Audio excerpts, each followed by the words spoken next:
So NBA 2K21 MyTeam had evolved significantly since the game released, and would continue to evolve as the game's lifespan progressed. Now, if you have not checked out the first episode of this documentary series, it will be linked at the end of the video. I highly recommend going to check that out. It does provide a lot of context leading into where we're at in 2K21's lifespan and this episode of the documentary series. So specifically, this episode will be covering Season 3 and 4, one of the most hyped seasons in 2K21 MyTeam. And then Season 4, which was a little more, let's just say, tempered expectations-wise.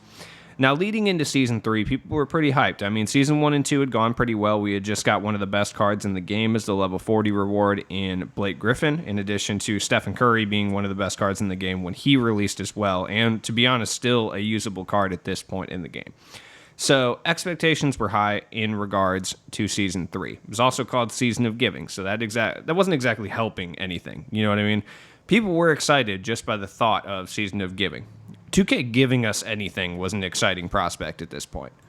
Now, just from the promotional material, it wasn't exactly clear who the level 40 reward was, at least initially. Obviously, we find out later on that it is Dwayne Wade. So, on November 25th, Season of Giving, aka Season 3 of MyTeam, releases. And at this point, the season concept was still a little bit new to the MyTeam player base. This is the first year we've had a season or a battle pass type thing. So, relatively new, but everything looked to be in order as far as the season. Just going through the season overview I did, I mean, nothing crazy really kind of stuck out. I mean, it was basically the same as the first two seasons, which is more of the same when it works well is okay. You know, we got new TT rewards, we got new Triple Threat Online rewards. I think Jeff Malone was out here. Jeff Malone was decent. He was basically like a little T-Mac clone. He wasn't great, but I mean, it is what it is. Everything was new and fresh, though. I mean, every time a new season starts, people get excited. Michael Finley was up towards the top, which I was super stoked about. He ended up not being very good, but regardless, it was still an exciting time. But overall, I mean, the season was pretty okay. No new domination or anything like that. People are still working on the dominations, but we did know more were coming. We just weren't exactly sure when. We got our new unlimited reward, which was Andre Iguodala, which I can't say people were incredibly excited about at this point, but it looked to be better than Patrick Ewing and Paul Pierce.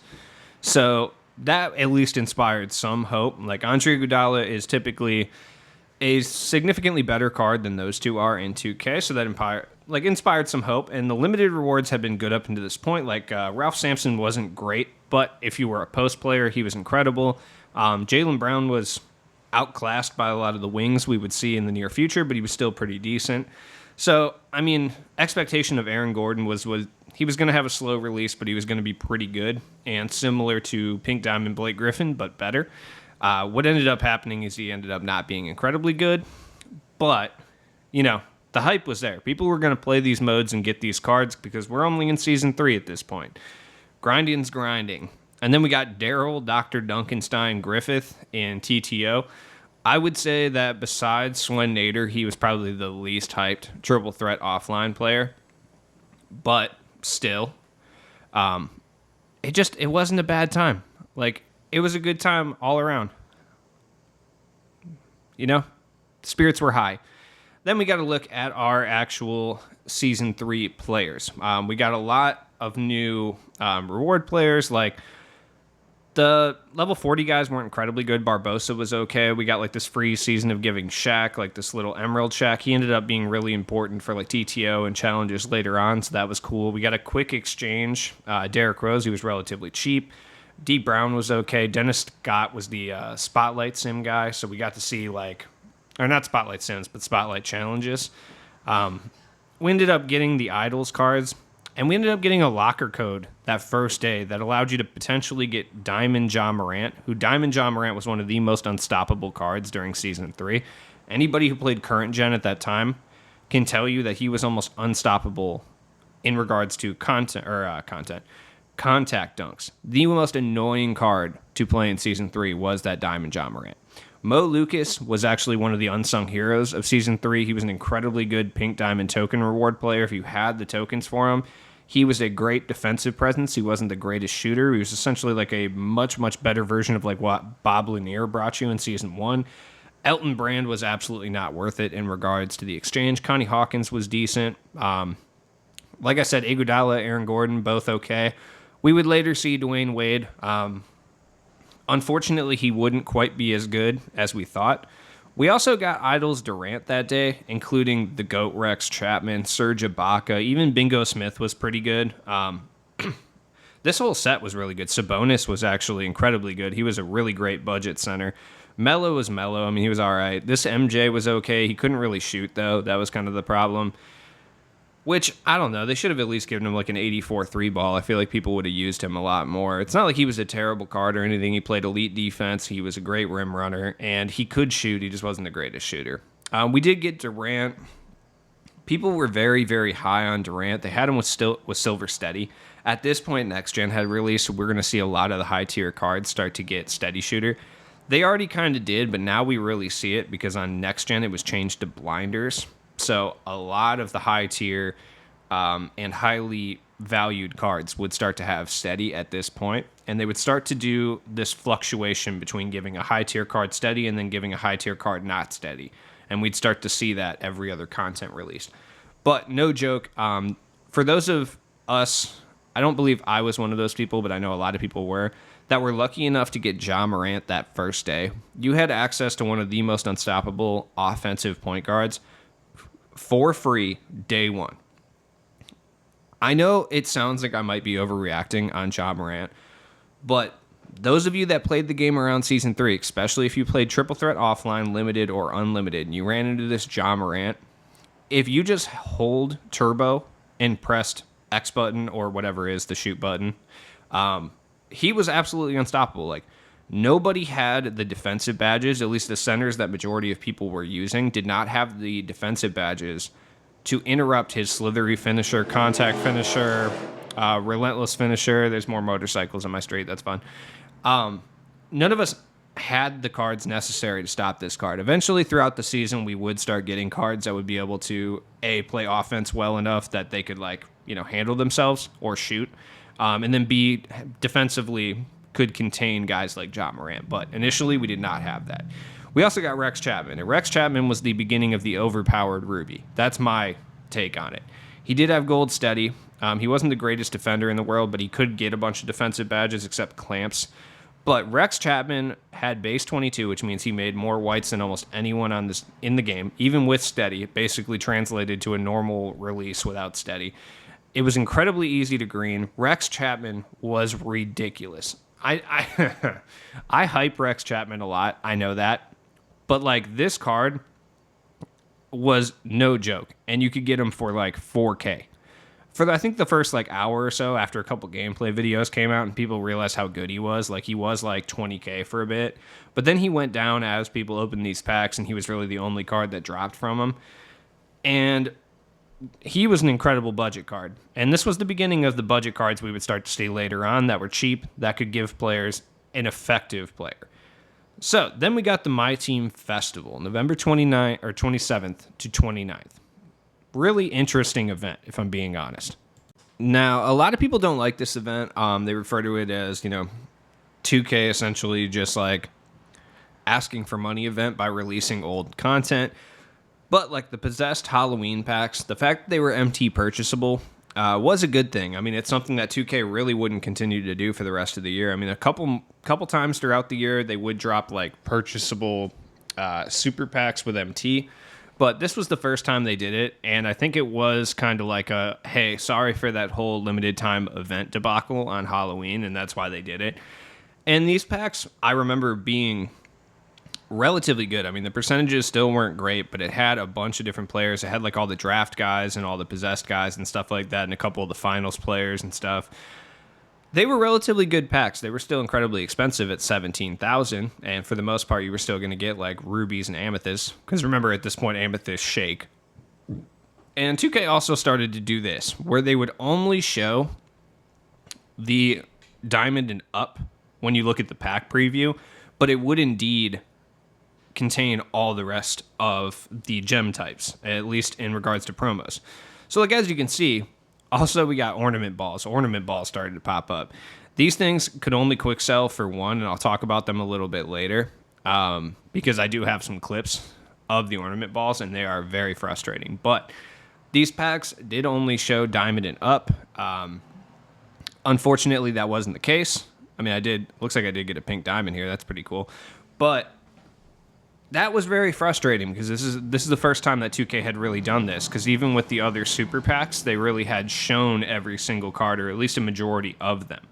But in these packs, they didn't. They made it look like it was just diamond or above players in the packs, and unfortunately, it was not.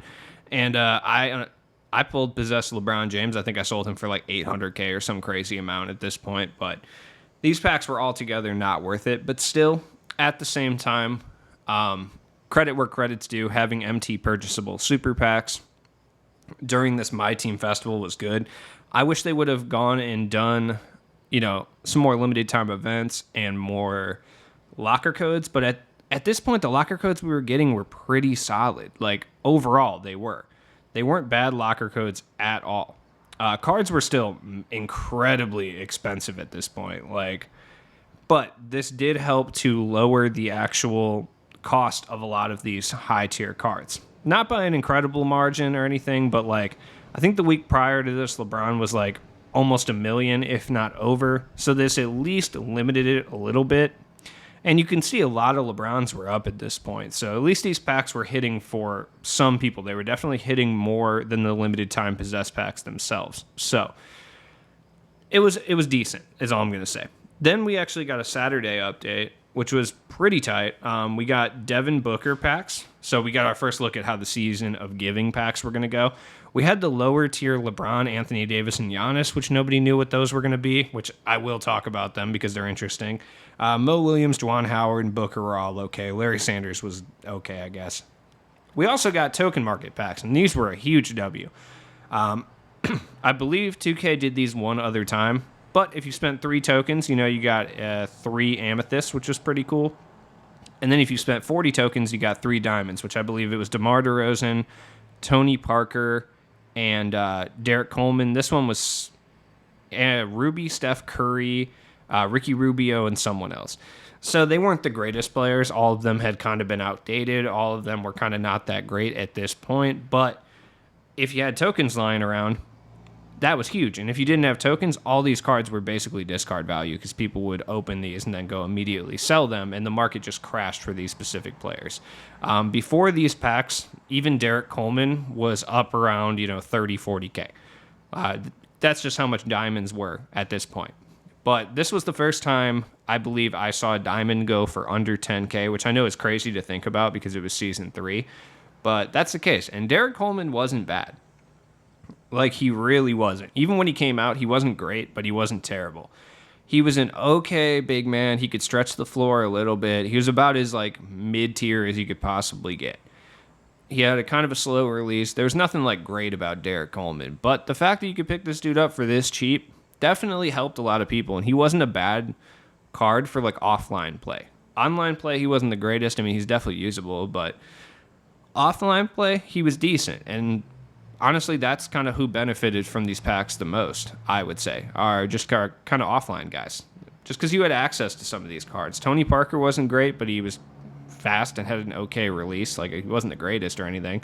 DeMar DeRozan wasn't the greatest either, but for offline play, once again, he was really, really good because when you're playing offline against the tougher CPU, all you could really do was rim run anyway. So it really wasn't that big of a deal that DeMar DeRozan was out here, and you could pick him up for less than 10K. Like I said, he couldn't really shoot. He could shoot the mid-range just fine, though. I was actually a big fan of this card at the time. The Devin Booker packs themselves were okay. I mean, you only had a 2% chance of getting a 92 rated player, which I think is pretty ridiculous, but it is what it is. I mean, the KD packs weren't much better. They also started putting in super packs and then older packs. They put the Dunkers pack in. Unfortunately, they did not lower the amount of MT it was purchasable for, but they did lower the amount of VC. So instead of being a traditional, I think, what would it have been, 7,500 for a pack, they dropped it to 5,625, which I don't know why they didn't just drop it to 5,500. I'm not really sure. But they also dropped the amount for like boxes as well. Something that for whatever reason 2K did not do at the end of the game's lifespan when they put every super pack back into the game. They just didn't do this. I feel like the backlash on a lot of this stuff towards the end of the year, what they're facing right now, would have been a lot lessened if they had just done this. Like if they had just put them out and they were like half price like these Dunkers packs were for the MyTeam Festival, I feel like people wouldn't have been as upset. But regardless, I mean, they weren't really worth purchasing or anything like that. And of course, they did not, lower the amount of MT it cost or anything. But when it comes to 2K, you just got to take it sometimes. And this was something I wish they learned from. You know what I mean? Because I know they sold a bunch of these packs because of it. Then we got Flash Glitched packs. Once again, MT purchasable super packs. They were only available for a couple hours. They had all the flash cards at that point in them. The odds were not great, but they weren't terrible packs at all. And they did crash the market for a lot of these guys, majority of them being like the Amethyst and below guys like Diao, Guerin, Gugliotta, Karolinko, and Korver and all of them. But they did crash the market for guys like DeMar DeRozan even more. I remember after these packs came out as well, he was down at like 5K. Like he was the cheapest shooting guard that you could buy at the diamond tier. I think he was the cheapest diamond card you could buy too. Kevin Durant's price came down by a lot. Not just from Idol's Pink Diamond Kevin Durant coming out, but these packs as well. Richie Guerin was super cheap. I'm not saying these packs were awesome because I definitely remember the odds were not stacked in your favor. I believe you had like a 4% chance or 2% chance for the 92 plus player, but at the same time, 8%, which actually that's significantly better than a lot of the packs that we were getting at this point. Not saying 2K did a great job here, but I'm covering the history of 2K21 MyTeam, not the opinions. You know what I mean? It is what it is. I definitely opened some of these, and I don't think I had incredible luck. I think I don't remember exactly what I got. Not a whole lot going on here. But yeah, as I referenced earlier, at this point, Amethyst still shook in packs, which was incredibly frustrating, and they did not remedy that until a couple seasons after this. I want to say it may have been Season 5 or Season 6 when they finally changed that. And Diamonds shook up until literally like Season 9. So but at this point, getting a diamond was sick. I don't think I really touched on him very much, but Monte Ellis was one of my favorite cards in the game at this point. He was great. I think he was my bench point guard for a while. He's basically dunking Steph Curry. He was tight. He was really cheap too. He was almost like 20K at this point. Then we got another LTE event for Triple Threat Offline. None of these cards were really great. Clark Kellogg was kind of sick though. Barnett had that super ugly jump shot. Still, I'm just glad they were doing LTEs. Then we got another Season of Giving update. Jason Richardson was pretty good. Del Curry was a fun-ish card to do. John Starks was kind of slow, but he was all right. Paul Silas was decent, but nothing really noteworthy happening there. Still okay, though. Definitely decent. Then we got, some spotlights. We got another, pretty bad Emerald card. And then the leaks begun. So 2K had unofficially leaked a few different things at this point. We covered that in the last video, how they kind of, I have air quotes up, leaked stuff before. But this was the beginning of the official 2K leaks. I think this is when 2K, it's not like they hadn't done it in the past, but at least for this game's lifespan, this is when they realized the value of leaking the cards they were dropping a day early. And it started with Giannis. Now, as you can see, Giannis had been over 100K by this point, and people started panic selling their Giannis's instantaneously. Can't remember exactly how low he got, but I know that I saw him as low as at least 50K at this point. Right, just after this announcement, everyone who had Diamond Giannis immediately went and started selling Diamond Giannis, and you could have made a lot of MT if you had picked up some of these Diamond Giannis's, because I will tell you his price went right back up to above 100K, or at least at 100K buyout, the very next day. No question. Nobody really knew what was up with this Giannis we were getting. People kind of tweaked out. Everyone just figured, oh God, like who knows what this Giannis is going to be if this Giannis, because this Giannis right here was already incredibly good, right? So we didn't really know exactly what this new Giannis was going to bring to the table. Was he going to be able to shoot? That's kind of what most people thought. Like maybe he was going to have like a low 80s three ball and maybe a couple shooting badges, like a bronze range or something. So people were kind of, even the most conservative estimates as to what this Giannis was going to be able to do definitely made it so people started tweaking. I mean, people started selling Paul George, who was still like one of the most sought after cards, even though he had released a long time ago, but he was still expensive. Like just looking at the market, you can kind of see how much cards were going for. People started selling Paul George. He was up at like 80, 90K before this. Now he was down to like 50, which was wild. I did a whole series. This is when my market series actually truly began. This is when I really started to focus on it. So I know that's not crazy, but like important, I should say. But it's fun to talk about my own history sometimes. MJ was over 100K. This card literally couldn't shoot, and it was over 100K. Serge Ibaka was like 20K. Promise it was worth every penny.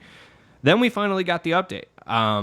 Manute Bull, whatever. Shumpert was our first season of giving reward card that we got. Same with Mo Peterson. Mo Peterson was in limited. I can't remember exactly where Shumpert was. Tyler Hero was okay. Rudy was incredible if you badged him up. Giannis was a carbon copy of the diamond one. Relatively okay, but that's about it. Like I said, Rudy was one of the best wings if you badged him up. Jamal Crawford was great offensively, but truly he wasn't that much better than the John Morant that we had gotten for free. But he did have a much better jump shot, I will say that. But Rudy Gobert. Look, no one expected this card to be as good as it was. Rudy was incredible. Like when I saw it in the morning, I wasn't even really like shook about it. I was just like, oh, okay, Glitch Gobert.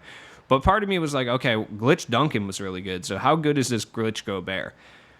Well, it turns out he was the best center in the entire game, bar none.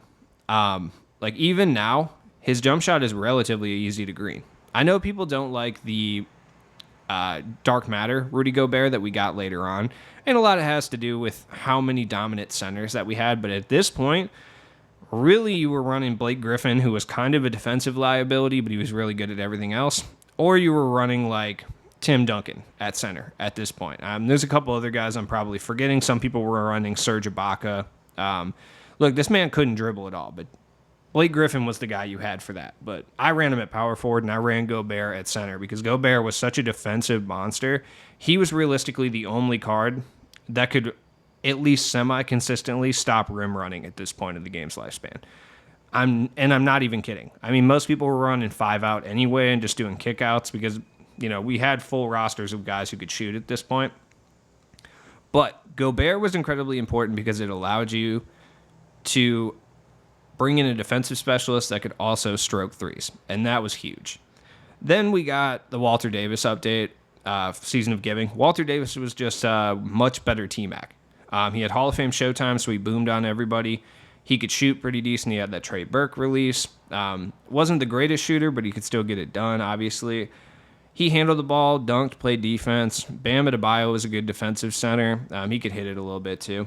Then on the 9th, we got a real update.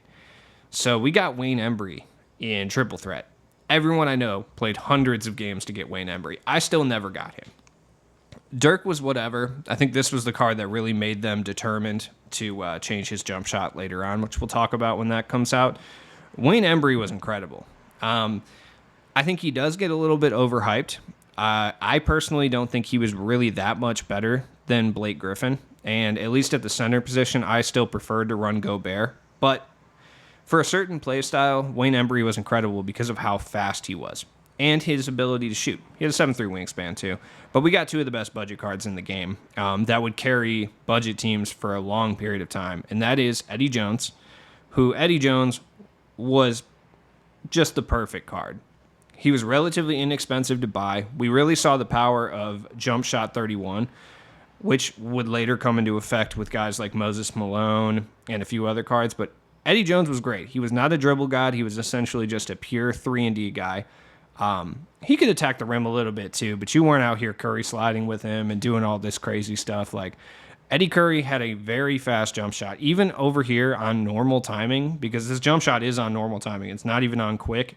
It is one of the faster jump shots in the game.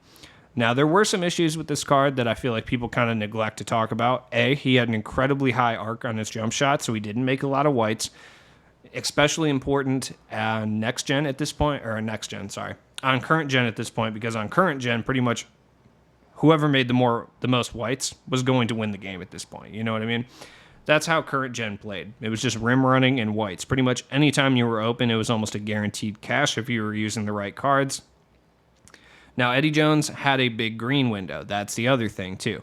We learned a little bit about that in Season 1 and 2. Eddie Jones just kind of carried that tradition of showing how big a green window was when a jump shot had a lot of arc. You know what I mean? Still an incredible card, though. Just great. I also wanted to talk about De'Aaron Fox because I feel like De'Aaron Fox gets left out a lot when we're talking about influential cards.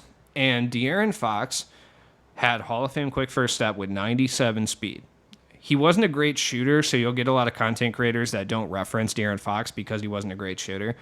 But De'Aaron Fox legitimately was one of the best point guards in the game at this point. No joke. Like, incredible. Then we got another LTE event. I mean, Dana Barros, Big Country, and Kiki Vanderwee. None of those were hyped, but it was still cool. Then began the 12 days of giving. On December 11th to December 22nd, technically. If you logged in every day, you got a free Amethyst Season 1 MJ, which wasn't very good, but it did tank his price. So if you wanted to play the game and just mess around with MJ, I guess it was okay. Plus, we got some tokens, and you got these packs. Now, I'll be honest. Majority of the packs just contained ornament balls. Like, let's be real. They quick sold for 1 MT, which I still, to this day, do not understand. I just don't understand why 2K wouldn't let him quick sell for 250. Now, still to this day, they're some of the rarest cards in this game. Like, the ornament balls themselves are some of the rarest cards in this game. There's ways to still earn them, but they come from, like, very random packs and stuff like that you would have to open. Very interesting. Most of those packs involve super packs from Domination that we'll talk about once we get to Season 10, later on in the documentary series. But you can see how expensive these things are to this day, which is crazy because you do need all these ornament balls to get the fireball. So, I don't know. It's just kind of crazy, like how rare they were. And just to give you guys an example, if you weren't around at this time, you know, these are the kind of locker codes we were getting around, you know, Season 3. I believe this was the original John Morant locker code. These were the kind of locker codes we were getting. Think towards the end of the year, like what kind of locker codes were we getting? Not even close to as good as these. When new packs dropped, you literally got a locker code that had 4 actual packs in it. Not a pack and a bronze consumable and like tokens, whatever. Then we got Double Take. So Double Take was on Friday. And I'll be honest, these packs ended up not being very influential. Outside of Derrick Rose and George Gervin, none of these cards were incredibly good. But we were really excited because of the names in the packs. You know, we saw like a lower overall T-Mac, a lower overall AI, you know, Hito.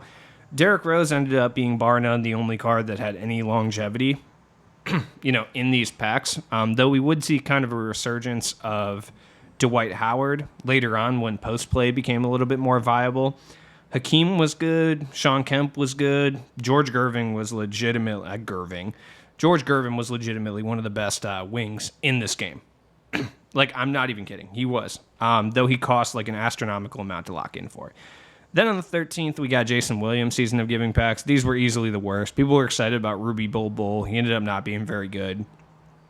No one cared about Chandler Parsons or Gordon Hayward. Jason Williams was meh. He was just whatever. You know what I mean? No one really cared. Then we got a triple threat update. We got Larry Nance. Larry Nance ended up being very, very good. Not a lot of people had him. Larry Nance was actually one of the beginning guys in relation to the ball drop glitch, which I'll talk about later. Then on the 17th, we got Season of Giving and Embiid packs. I liked how we got so many Season of Giving packs. I just wish there was more players in them.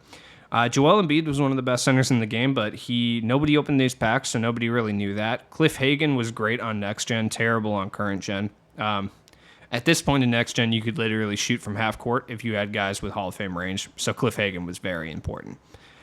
Then we got our first, I don't know if it was official or unofficial leak, but we got Retro 2K leak. Now, when this came out, this sent the community into a frenzy. everyone was excited about these, especially everybody who's played 2K for a long period of time. I mean, you can see me over on MTDB looking at these old cards, kind of seeing how their stats are going to compare, because nobody really knew exactly what the retro packs were going to be at that point. We knew it was going to be old card art, but we didn't know if they were just going to straight up copy paste old cards. Like, we didn't know what they were going to do in regards to updating the badges. We didn't know if they were going to scale up cards. So if a card was a pink diamond in, 2K16 or whatever, he would have been a 99 overall. So we didn't really know what was going on with that. Obviously, we finally got our answers once the Retro 2K packs came out, and everyone was massively excited to open these packs. I was super stoked. Like, Amethyst still shaking. It's just honestly giving me like terrible flashbacks right now. And you can see the pain on my face. Like, these packs were not good. Like, the odds on these packs were not good. These were essentially Bismack Biombo simulators. Like, I would say one out of, because I believe these were guaranteed. I don't remember if they were deluxe packs or not, actually, but I do remember that one out of every 3 packs, at least for me, was legitimately Bismack Biombo. But then I did eventually get the crown jewel of the packs in Paul George, which he was basically just better Cam Reddish, but he couldn't play shooting guard. So people would literally run Cam Reddish at shooting guard, and then they would run Paul George at small forward. And Paul George was really good. There's nothing wrong with the card. He was great. He was just an updated version of the Paul George that we already had. He just had incredibly better shooting badges, basically. So, he had like gold range and blah, blah, blah, blah, blah. I don't remember if he came standard with gold range, though, or if I had to upgrade it, because that was the big problem with Cam Reddish. It wasn't a huge problem that he had silver range, but it was non-upgradable silver range. So getting Paul George with gold range was incredibly important. We would end up seeing this Paul George a lot in regards to locker codes later on, which I thought was very cool. But Paul George was not the best card from this set. That was Andrei Kirilenko. Andrei Kirilenko was so incredible, and nobody really knew how good Andrei Kirilenko was going to be when the card basically first got onto the database, because the prior Andrei Kirilenko wasn't very good, and 2K had a nasty habit of just reskinning cards at this point with slightly better attributes and maybe like 1 or 2 badge increases. So we weren't really sure exactly what was going on, but then we saw that he had base 98. Personally, I didn't mind his base 22 on his Amethyst card. I thought it was pretty decent. I wouldn't even have been that upset if they had kept that. Just wanted to put that out there. Because base 22 is one of my favorite releases in the game. But Andrei Kirilenko was incredible. People ran him until literally like January. And then we got Jason Tatum on the 22nd. Tatum was awful. His jump shot was so slow. Drew Holiday and Pascal Siakam were really good. Drew Holiday was a grindable card. He was good. Taco was like annoying. Altogether, not really that influential of a pack. Though Tatum being so bad and hated so much did lead to them actually changing his jump shot later on, similar to what they did with Dirk Nowitzki. So I guess that's somewhat influential. I'm just not really sure. Then on New Year's Eve, we got Pantheons. So these got teased the night before. So we were all pretty excited about these. We knew that we were getting a Pink Diamond Kobe Bryant and the Shaq and stuff. We got Emerald LeBron. Matt Barnes was sick. Dikembe was tight. Daniel Gibson was the spotlight reward, and he was one of my favorite cards in this game. He had Michael Jordan release. He was so sick, dude. Daniel Gibson was tight, and he never got another card in 2K, which I think was very unfortunate. Honestly, even the lower tier guys like Kyrie and D'Angelo were fun. Chris Bosh was a great budget big. Scottie Pippen, if you were a defensive-oriented player, was great. Vlade was a grindable card. I think he was the spotlight reward. He wasn't very good. Shaq and Kobe were Shaq and Kobe. Shaq was like the fastest card on next gen because people realized that speed was broken. Kobe was one of the best 2 guards in the game, if not the best. Just astronomically expensive. But we got these 2. These 2 were released, and you needed these for Baron Davis. Allen Iverson and Richard Jefferson specifically. Allen Iverson came in a locker code, so you had to get kind of lucky, and it wouldn't show up until the next day. But Richard Jefferson was on TTO boards, and that's where the problems really, really began, because you needed him to get Baron Davis. So TTO was about the sweatiest it had ever been at this point. Now, Allen Iverson, we didn't realize it at the time, but we were going to get like 47 more attempts to get this AI specifically, and a bunch more attempts to get Richard Jefferson. So we all really didn't need to panic that much. Just because, as you can see, like we got more locker codes. Here's an example of one up here. Like, it wasn't as dire as we had thought because the community was furious that it was an RNG locker code, but they were going to give us like a million more chances. But Allen Iverson was extremely important, especially for later seasons in regards to steal challenges. Now, Richard Jefferson specifically, like I said, he's not really that good. And Richard Jefferson this year has been a part of a couple controversies where the card itself isn't very good, but he gatekeeps something. So people fiendishly need this Richard Jefferson card. I don't know why they keep doing it with Richard Jefferson specifically, but whatever. This really gave rise to the TTO ball glitch. So if you don't know what the TTO ball glitch was, people had used it to get Nance. We kind of discovered around season 3. Essentially, if you got the board with Richard Jefferson, usually in a loss, you would just quit out, shut down your game, come back, do not open the reward screen, and go play more triple threat. And the ball drops would stack onto that Richard Jefferson board. Now, you can only get up to about 20 or so boards before your game would start to kind of freak out, and it would basically just not work. But that gave you a lot of chances to get Richard Jefferson. That's actually how I got him personally. So, on Christmas, we got one of the best locker codes we've gotten all season. To be honest, all year. Now, this locker code itself isn't incredibly great in context, like in hindsight. But if you look at it, these are some of the best cards in the game. And you're getting one of them for free. And this crashed the market for all of them. Pink Diamonds at this point were over 100K. Then on the 26th, we got Levine, Clyde Drexler. None of these cards were really great. Levine was incredible, though. He was actually a better version of Tracy McGrady. So Walter Davis was an upgraded Tracy McGrady. Levine was an upgraded Walter Davis. Then on the 30th, we got another one. We got Bob Pettit. None of these cards are very good. But we got our first look at Baron Davis. And people were still excited at this point. People were really excited about him until they got their hands on him. I mean, his badge count looked great. Everything looked about right. He was a Damian Lillard clone. He was decent. He wasn't the greatest dunker in the world, but he was okay. He had great badges. Everything was looking pretty good for Baron Davis. Those of us who had grinded all year or all season at this point for this Baron Davis were stoked. Baron Davis traditionally isn't really that great of a card, but if you remember back to 2K20, his Pink Diamond Unlimited reward was one of the best point guards in the game. And I mean, I'm not to say this card was bad. This card was okay. I think collectively being the first Galaxy Opal, or at least the first announced one besides Dwayne Wade, people just kind of collectively just assumed he'd be super overpowered. And the reality of it was he was just okay. Like, he was just pretty decent. He was my point guard for a while. I think I ended up replacing him with the 2000 card reward Damian Lillard later on, just because Dame was a little bit better offensively. But, I mean, he was decent. He's still not terrible. Like, I think we give this card a little bit too much flack, myself included. Like, I've called it the most disappointing card of the year, but I don't find that to be true anymore. He was just a pretty good point guard. He was okay. But I think the amount that people had to go through to actually get this card really soured them on the experience of this card when they got him because he really wasn't game-changing or game-breaking. He was just a very good point guard. I mean, that was really it.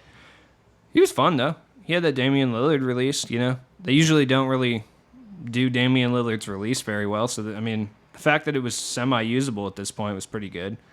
Nothing really, like, great to say there, but then Dwayne Wade started coming out around this time. He started to run into people with D-Wade. I mean, that was pretty tight, I guess. Like, Dwayne Wade was good.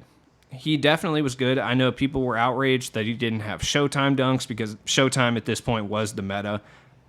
Rim running and initiating Showtime dunks and playing lanes was essentially the meta. Everyone kind of tried to play that way. Also, pressing. I was going to do a whole thing on full court pressing, but they kind of do that every year in 2K. And Next Gen tried to eliminate it, but they didn't do a great job.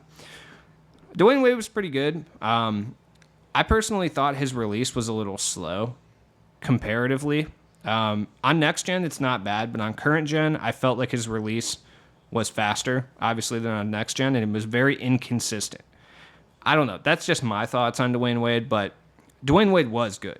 Like, don't get me wrong, especially when they gave him Showtime dunks, and the people who relied heavily on Showtime dunks would absolutely abuse you with Dwayne Wade. Also, he was an incredibly good point guard. Like, he was top tier. I think he was my starting point guard for a while, at least for a bit anyway. Then we got our final packs of Season 3. Magic Idols. We also got Richard Hamilton, which was necessary for Baron Davis. These packs weren't really that great. Brook Lopez was an incredibly good budget center, though. Like, if you were a budget player, you could get Brook Lopez for around like $10K, and you had a deep range shooting center. He was not that much different than Rudy Gobert. He was Rudy Gobert with a better jump shot, basically. I think I still use Rudy Gobert at this point because I had a badged up version. And people are going to be mad because I said he's better Rudy Gobert, but Brook Lopez was really good. Larry Bird was great. Moncrief was good for steal-based challenges later on. Magic was Magic. He couldn't really shoot. He had the trot animation. Chris Webber was just better Blake Griffin, basically. They gave him different dribble sigs and like Kemba Walker base because people complained. But he definitely was not worth the massive lock-in. That is for sure. But I think he absolutely was the best big man of the game when he came out. Though that wouldn't last for long, as is typically the case at this point in 2K, like around this Season 3 type area. You know, the best card doesn't remain the best card for very long. And that was definitely the case with these first wave of Galaxy Opals.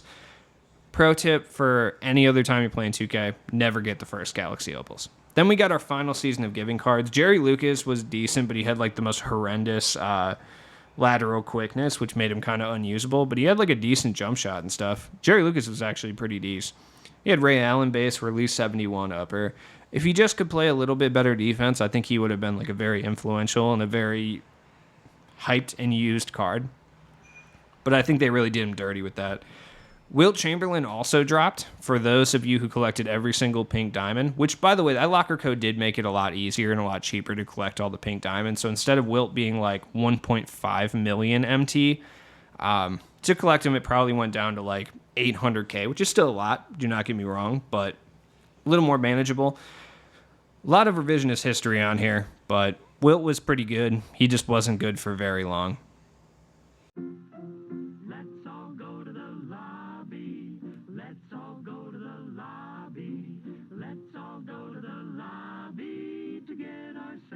Treat. Delicious things to eat. The popcorn can't be. All right, with the intermission over, Season 4 began. And honestly, after Season of Giving, people were pretty excited about Season 4, the return. This is when the NBA season was coming back as well. So, 2K kind of played into that with the thought of special challenges, etc. By the way, I forgot to mention people got Aaron Gordon at the end of Season 3, and nobody was really that stoked. But he was okay. I just want to say that. Revisionist history, he was decent. But Season 4 was hyped off the rip. And the reason for that was because we got a new domination. And I think a lot of people were excited about the new domination. Most people really weren't that stoked about Anton Jameson. But we got our level 40 reward. Everyone knew Kawhi was going to be fire. We also got Flash 5 packs, which had our first packable Galaxy Opal in it, and Jimmy Butler, who everyone knows is really good, at least, in the middle of the year. Russell Westbrook was our limited reward. Just everything had opals, as rewards, packable opals. There was just a lot more, which is why I always say, like, never, ever lock in for the first opals, because they're just going to drop at least comparable or better opals like week later. Legitimately. The level 40 agenda was pretty cool. I mean, we saw some new cards. Everything kind of remained the same. The Ascension was back. This is when we really kind of got it in our heads that 2K was never really going to change like the agenda and how it was structured. They were just going to put new cards into it. You know what I mean? The levels were going to stay the same. The prizes were going to stay the same. What level you got, what prize was going to stay exactly the same. Jabari Parker was sick. I just want to put that out there. Level 4 was hyped, though. I mean, we were all pretty excited. Heat check cards. Yeah. there's more that I have to talk about in regards to level 4. I'm just talking about the overview right now. No biggie. People love Nicholas Batum. I still don't understand it, but it is what it is. Season 4 gave us a lot, though. I mean, the new domination was huge. It had been a little bit since we got a new 5-on-5 grind, which I think was incredibly important for those guys who like to play offline. 2K did do a good job in regards of content this year, but they did kind of falter off in regards to the 5-on-5 grind people. So it was good, at least to this point. So it was good to see that heat check domination pop up. So when the cards were released in the morning, I mean, relatively excited. We had a locker code that gave us a free Ruby Kareem, which, I mean, not the greatest card, not very good at all, in fact, but pretty solid. This flash set itself had a lot of interesting cards, too. I mean, DeMarcus Cousins was one of the best centers in the game. Jimmy was great, but he was too expensive. Triple Threat had Byron Beck. Byron Beck was actually pretty good, no lie. Isaiah Thomas actually gets a lot of flack for being Isaiah Thomas, but he wasn't bad at all either. We got our 3 first token Galaxy Opals in Rick Barry, Bill Russell, and Gary Payton, all 3 of which were incredible. I would be willing to say that Rick Barry was actually the best. That jump shot 3, incredible. 6'7" with a 6'11" wingspan. He was nasty, dude. He was so good. And then looking at the rewards, like Damian Lillard finally came out. A lot of people got him. Bill Walton was terrible. McHale was one of the best big men in the game, and he was probably the first true great unlimited reward. Westbrook, we would find out later, wasn't great, but he was okay on current gen. Anton Jameson, though. Look, for a card that is free to be this game-changing is crazy. We would actually see that a lot from 2K in the future, but at this point, we weren't really seeing that, so this was wild. He had that Dante Exum base with Carmelo upper. It ended up being one of the best jumpers in the game. Plus, his release timing was on quick. I believe we did have some Exum base guy. No, he was the first Exum base card. Like, the absolute first. Dante Exum didn't have Exum base. You know what I mean? So we didn't really know what to expect because, I mean, Jameson, for as long as I can remember, had base 11. So I wasn't really, I was kind of confused. Exactly how that was going to go. And it turns out he had the fastest and best release in the game. We also got a full new series of current cards. People were speculating on these for a while before they came out. To be honest, they ended up just being pack fodder and just allowed people to get Damian Lillard. So you got Jameson by doing heat check domination because they also brought heat check cards into the game as well. At this point, we weren't entirely sure how to earn them because they weren't available in packs as of yet, but they would shortly become available in packs. But you did get a heat check player for defeating each team on Hall of Fame difficulty. And look, the earlier you did these, the better before the actual heat checks themselves went into effect. Because if you played them a little bit later and some of those heat checks kind of went into effect, the CPU would ball out on you. But overall, this was not a very difficult domination, and it was a fun one to play, which we would not see from the dominations in the future. So it was a nice, welcome kind of breather. And being able to get one of the best cards, if not the best card in the game at that point, for pretty minimal effort, time, you definitely had to spend a lot of time. I don't know exactly how many hours it took to beat domination, but each game is about 20 minutes, and there was, 33 games. So, yeah, do the math. It was a lot of hours. But Antoine Jameson was incredible. Like, he was so good. I remember getting this card, and I was just like, whatever. I'm grinding for it because I play 2K, and I'm going to grind for cards, right? But this jumper was next level. Like, legitimately one of the best jumpers in the game, period. And I was so excited because they had done my combo forwards like so dirty up until this point, like legitimately. The combo forwards, guys like Darius Miles, guys like Lamar Odom. We hadn't gotten Anton Jameson yet. Danny Manning, guys like that. Because we didn't have base 11 this year, we didn't have a combo forward jumper. You know what I mean? So Exum base gave me hope as somebody who likes these power forward / small forward guys who are, between 6'8" and 6'11". It gave me hope that we were going to have a jump shot for those guys, and those guys were going to become viable again. And Anton Jameson really did that. And for that, I'm stoked. Also, it really doesn't hurt that one of the best wings in the game was free and majority of the player base had him. that was a good thing, I think, especially for no money spent guys. This was huge. This was absolutely huge. I mean, people were running Anton Jameson into season 5. Like, that's crazy. Not saying that that's really that. I guess that's not that crazy. It's almost one season, but like the power balancing got so destroyed this season specifically that the fact that this card was still being used by people into season 5 when cards were coming out with almost 30 Hoff badges is wild. Like, that's crazy. But this is the season they destroyed power balancing once and for all, and I'll get into why, and we'll see why. On Tuesday, we got our first look at the Tuesday packs, which were throwback moments. We also had spotlights back. Fred VanVleet was the reward. These packs weren't good. Allen Houston was okay. He was probably the best. Michael Carter-Williams was actually really good. George McGinnis was actually incredibly good, but you never ran into this card ever because people weren't locking in for this set because we already knew what the reward was, and we knew it was Klay Thompson. And most people who were going to spend the amount of money necessary to lock in knew about the Klay Thompson glitch.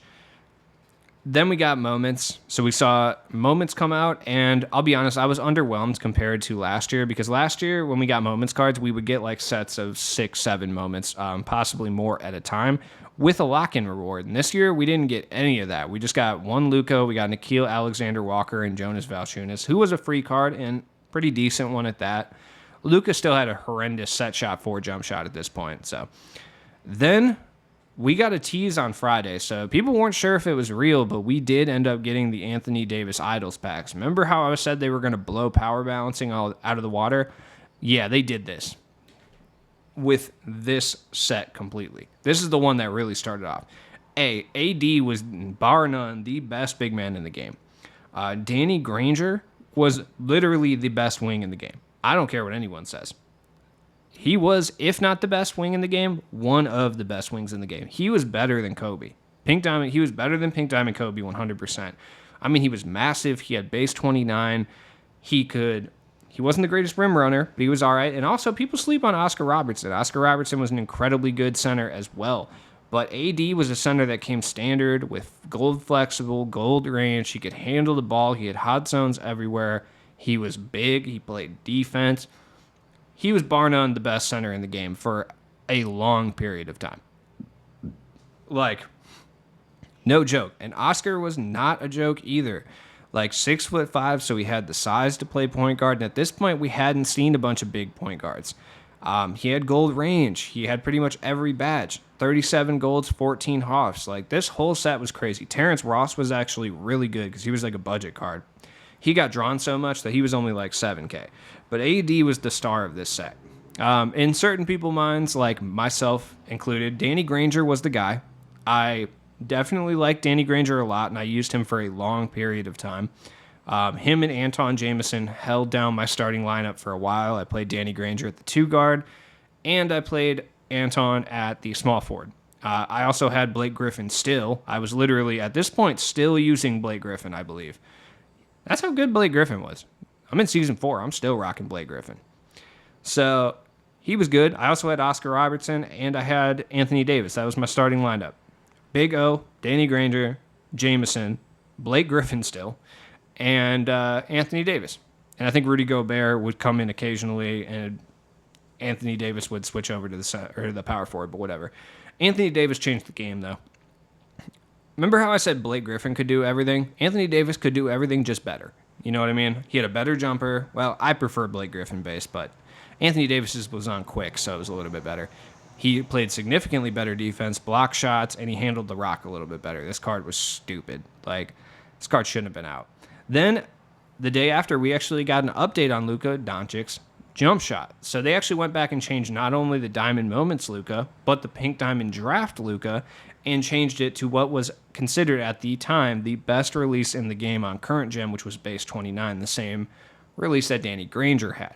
So it took this card and the draft card, which were pretty cheap relatively for how good they were at the time, and it shot their price up astronomically because Luka actually turned out at that point to be a top-tier point guard in the game with base 29, and we would only see them tinker with Luka Doncic's jump shot further in the future.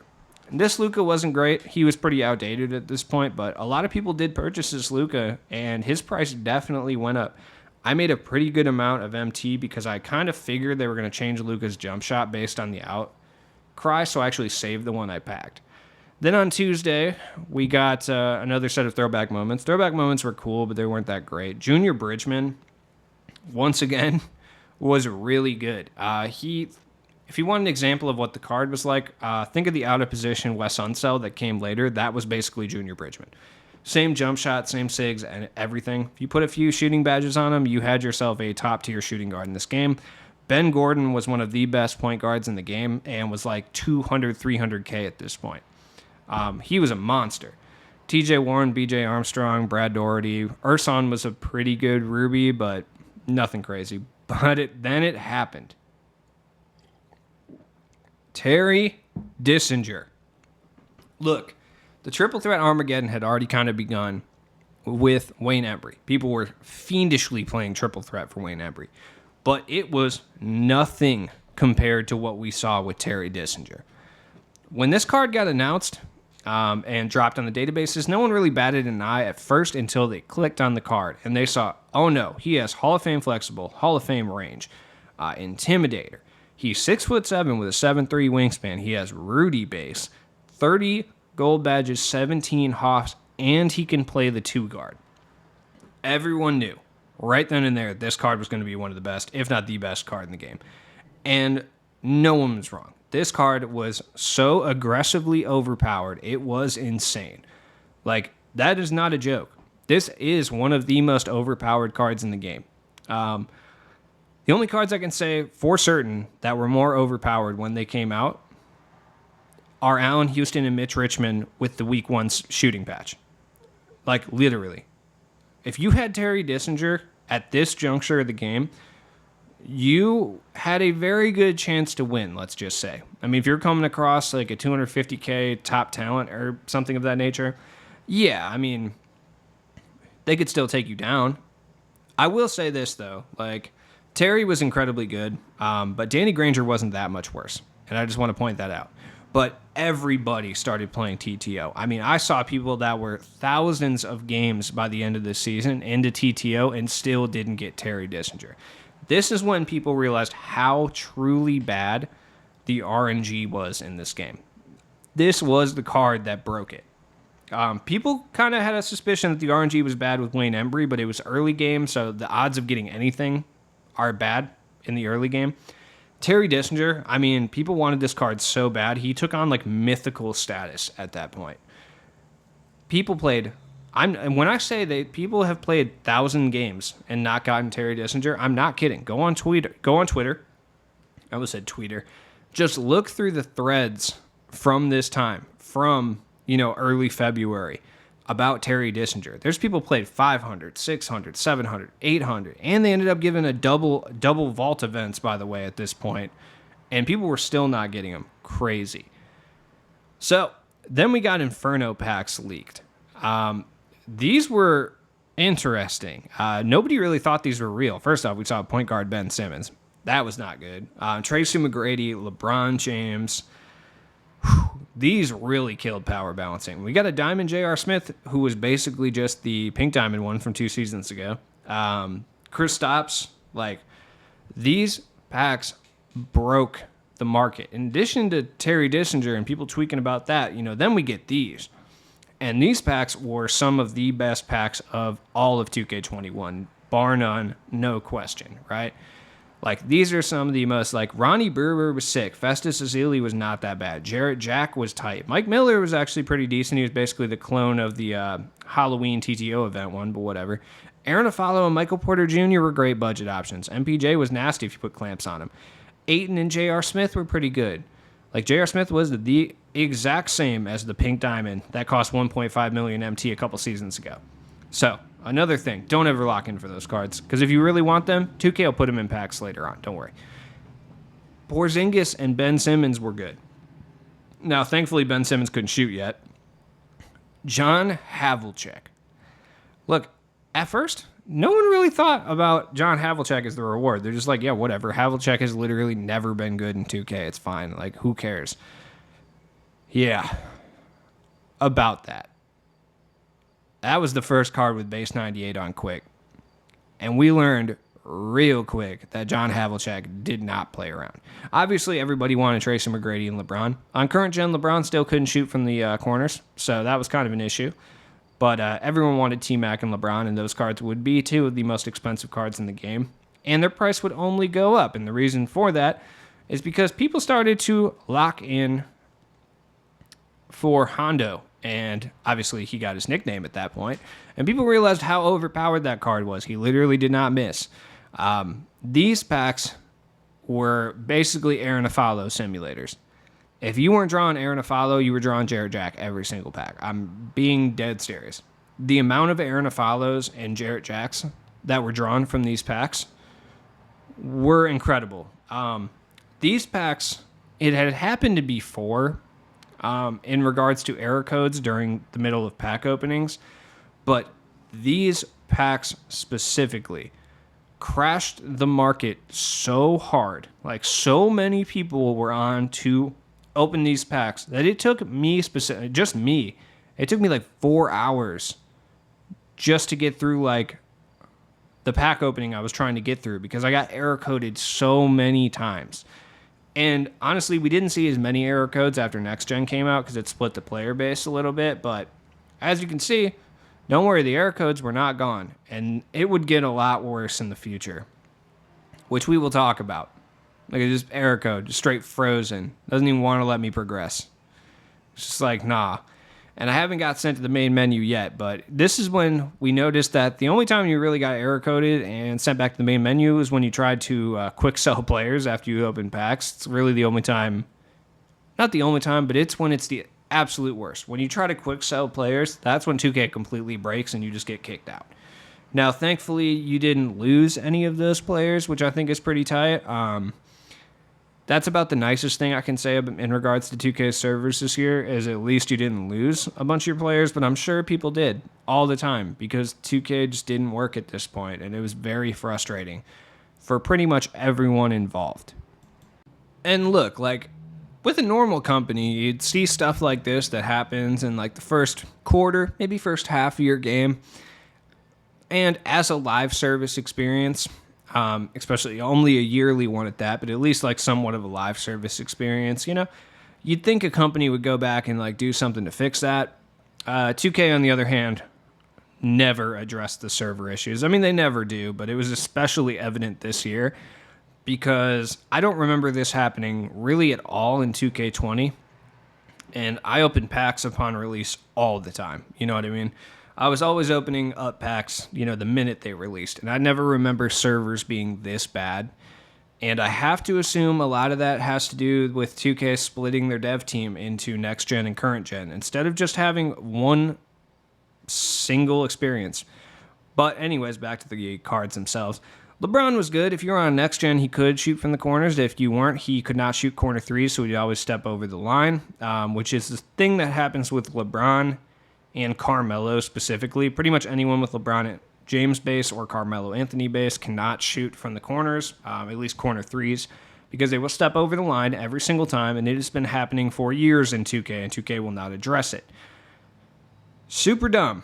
Anyways, LeBron was really good, though. He was one of the best small forwards in the game. I personally preferred Anton Jameson over him just because of the jumper, but LeBron was unstoppable, especially if you're somebody who liked your small forward or power forward to play defense and rim run. He was Miami Heat LeBron, so he was a little bit bulkier. This was the point when they stopped doing player builds for LeBron specifically.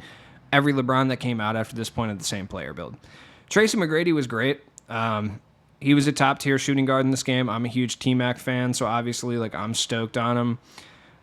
I can't remember if he could curry or not. That's the problem. See, I didn't have any gameplay footage at the time, so I'm on Next Gen currently shooting some gameplay footage with this Inferno T-Mac card. And I don't remember if he could curry at the time. He doesn't appear to be able to now on Next Gen. I just can't remember. But this card was really good. And if you missed out on it, you ended up getting blessed because you ended up getting a cheap 4K version of this card 4 or 5 months later. But this card was legitimately like almost $1 million MT when it came out. It was like absolutely absurd. And he was on every 250K squad. T-Mac's the GOAT, dude. 6'8". You know, he played great defense. He had every badge that you really needed him to. This is basically the same as the leap year T-Mac, But Hondo, man, this card was stupid. So not only did he move ridiculously well, he also had base 98 on quick, which was stupidly fast. Even on next gen, where every jump shot was slowed down by a little bit, it was fast. If you were on next gen with Hondo, oh, you were killing everybody straight up, because like it was super easy to green. The jump shot in general is easy to green, but on next gen, the green window is even bigger. So you were absolutely slaughtering everyone on next gen straight up. But on current gen, he was still incredibly good because he could speed boost around into quick stop threes. I mean, you saw it really how good this card was with guys like Splash Edition. The things they were able to do with Havlicek, that's where you really saw the card in its natural kind of state, what it was meant to do, why these cards became gatekeepers and they were so expensive. We also got a moments drop. I just didn't really talk about it. Jeremy Grant was a free card. That was good. Colin Sexton was pretty good. This Embiid was a slightly better Season 3 one. Then we got another throwback moments. Once again, this one was the worst, I think, or at least close to it. Bradley Beal was not good. Whatever. Jack Marin came out on the 27th. Now, Jack Marin was incredibly important as well. First off, I never got this card. He never showed up for me, and I was up the board probably 30 or 40 times while he was up. Never got him. Anyways, Jack Marin was very similar to Terry Dischinger in a lot of ways, both from the era he played to the size. He didn't have quite the wingspan. He didn't have quite as good of a jumper, the Larry Bird release, but he was still a super overpowered triple threat card. He was great. We got more moments cards. This LeBron was like pretty decent, but I mean, at this point we had just got Inferno LeBron, so like no one really cared, to be honest. This Gobert was just the same as the glitch one, but couldn't shoot. So then on Friday, we got these teased early on, but these packs really weren't impertinent enough for me to talk about the tease itself. You know what I mean? Hakeem was good. He was one of the best centers in the game, just had a slow release. Kyrie was great. Carmelo was good. Glenn Rice was a great budget card. If you missed out on Dwayne Wade in Season 3, Geoff Petrie was basically Dwayne Wade. We got a way worse version of Season 2 Blake Griffin.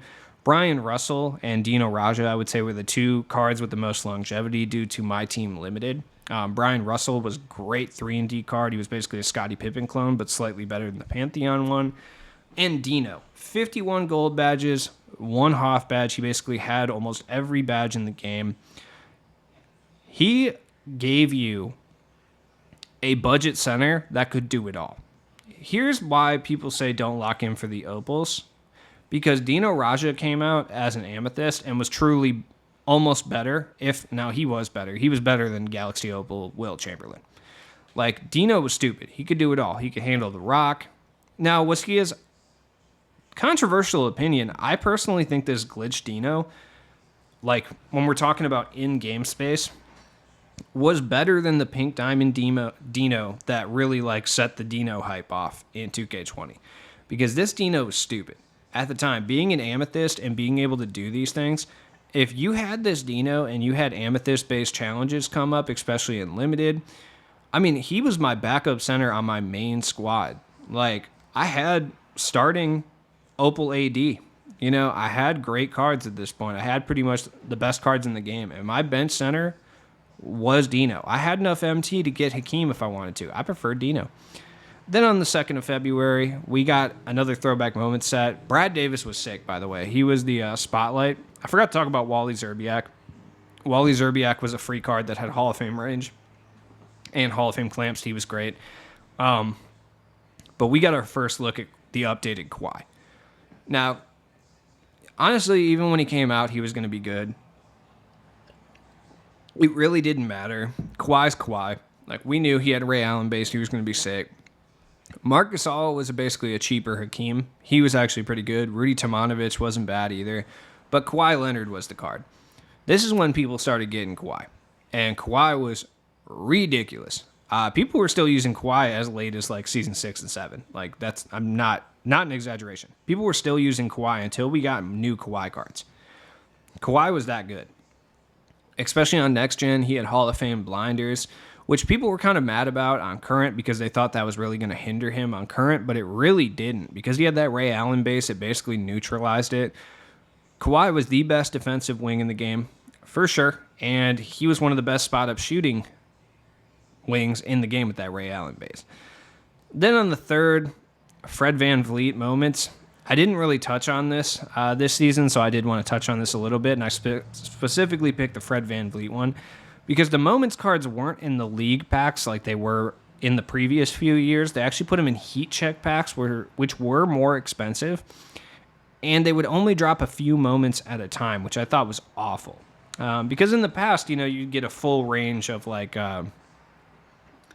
kind of gems. So you'd see guys from like emerald all the way up to diamond, and then later would be like ruby to like pink diamond, whatever, amethyst to opal.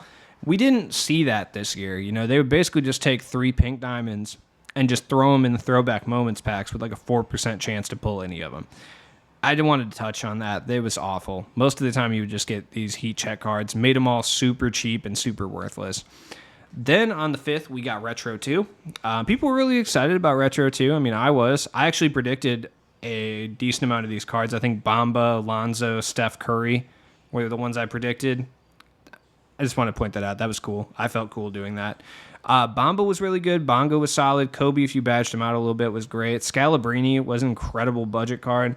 Steph was basically the Season 1 reward Steph. They were the identical. Lonzo Ball was the best point guard in the game. Bar none. He was great. Giannis was Giannis. He couldn't really get shooting badges, but he could hit from the corners. His release was pretty decent. MJ was astronomically expensive, like so expensive. So was Giannis, by the way.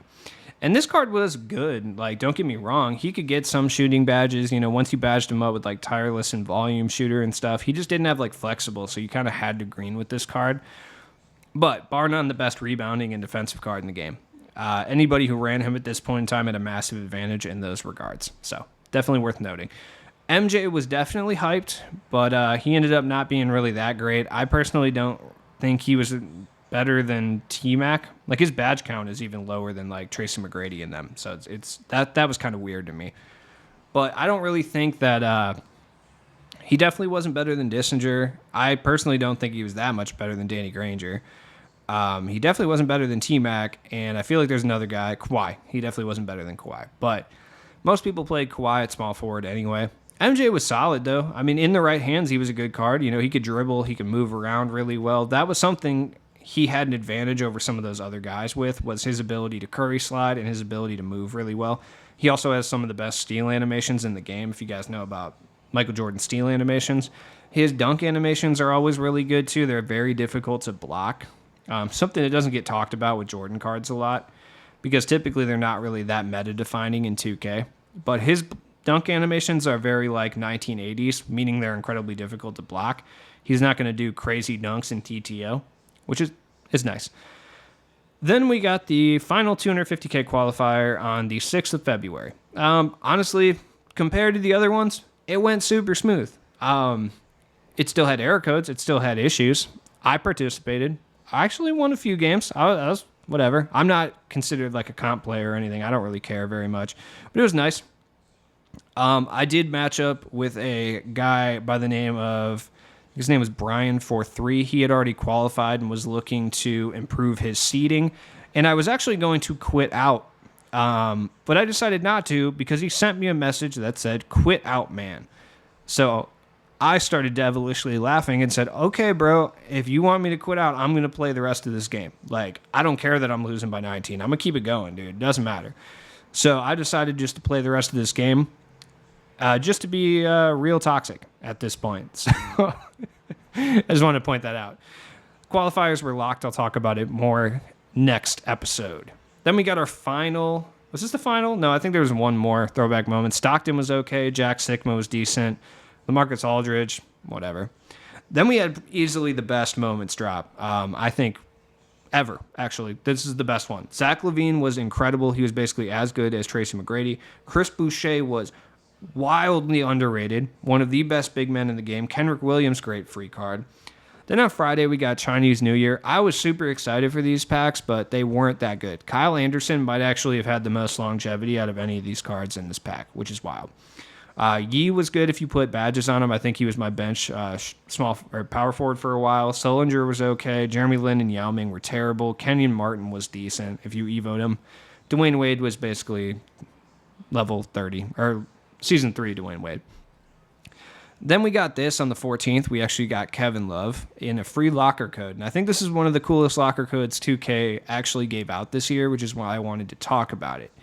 Because they gave us a card that was non-existent anywhere else in the game in a locker code. And I think that was cool, and I'll talk about it a little bit more. This is actually the final throwback moment set. Bob McAdoo and Mitch Richmond were both really good. Chris Kaman was actually pretty solid. Smush Parker was the best budget card in the game. And when I say budget card, I mean like cards that are under like 7K. You know what I mean? He ended up being that cheap later on, which was cool. He also had Tracy McGrady base, so you know what I mean? We also got access to Sean Marion and Klay Thompson this day. Klay Thompson was one of the most expensive cards in the game. Absolutely not worth it. Sean Marion was pretty good if you grinded for him, but he wasn't great. I didn't use him for long. K-Love, though, was incredible. For a free locker code, I mean, he wasn't very good, but he had 14 Hoff badges. He was a wet jump shooter, and for a free card that didn't exist anywhere else. Also, I wanted to mention that he was auctionable for a little bit, which I thought was hilarious because he's, a reward card and wasn't supposed to be auctionable. But for a small period of time after the locker code, you could go buy yourself a K-Love. They were like 100K, but it was still interesting that was happening. It only happened for a few minutes, but on PC, it did happen. So with that out of the way, Season 4 ends. But don't worry, our journey is not ending, as on the next episode, we will talk about Season 5, aka Age of Heroes, the 250K tourney in the drama that unfolded, and what is easily the worst season of MyTeam in Season 6, Glitched Reality. So we will go from what is considered one of the best seasons to what is easily considered one of the worst. Thank you guys so much for watching the video. I hope you guys liked it, and I will talk to you guys soon. Have a great day. I appreciate you all. Watch the credits.